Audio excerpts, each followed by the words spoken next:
Paano nga ba magpadala ng pera from BPI to Metro Bank online?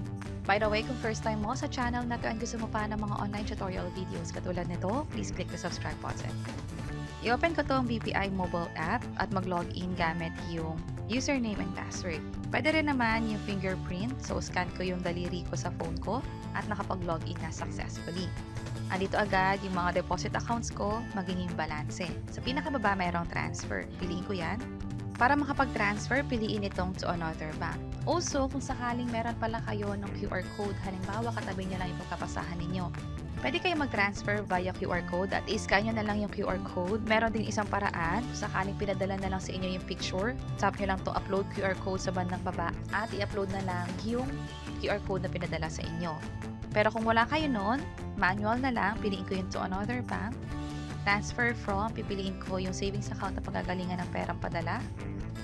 And then transfer to, InstaPay na ang pipiliin ko kasi less than 50,000 pesos lang naman ipapasa ko at gusto ko instant yung transfer.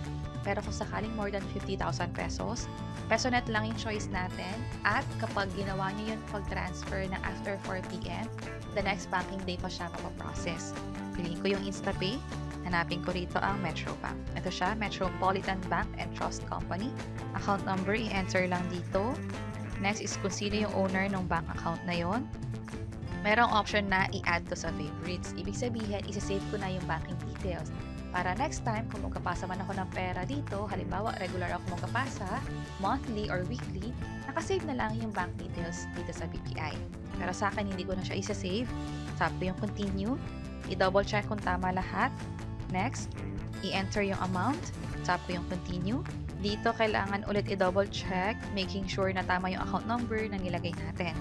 Meron nga rin palang fee na 25 pesos for this transaction. So, mababawas sa atin ay yung perang pinapasa natin plus processing fee na 25 pesos. Scroll up ko lang, tap ko na yung confirm. This time, i-approve na natin yung transaction. Meron dalawang paraan para i-approve. Pwedeng mobile key o yung fingerprint. At kapag na-approve nyo na, makikita nyo na itong notification or confirmation na your transfer was successful. Pwede nyo itong i-download or mas maganda na i-share nyo to doon sa taong pinagpadalhan ninyo ng pera.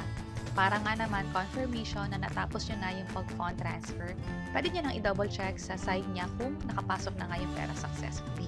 Pag sinat nyo nga rin pala yung transaction history ninyo, meron ditong dalawang transaction na nangyari. Una, yung InstaPay transfer, kung magkano yung perang pinadala ninyo, makikita ko dito yung amount na binawas, maging yung another amount para sa processing fee na 25 pesos. So, ganun kadali mag-transfer ng pera from BPI to other bank. Napaka-convenient, gamit lang yung phone mo, pwede ka mag-transfer. Kung magka-transfer naman kayo sa ibang bangko or wallet katulad ng GCash at Maya, pwede nyo rin gawin yung same process. Basta alam nyo yung account number na pagkapasahan. Sana nakatulong tong video na to. Kung pakiclick ang like button at para sa iba't ibang mga tutorial videos, pwede nyo i-check itong mga nasa baba. Sana makatulong and see you sa mga next videos. Bye-bye!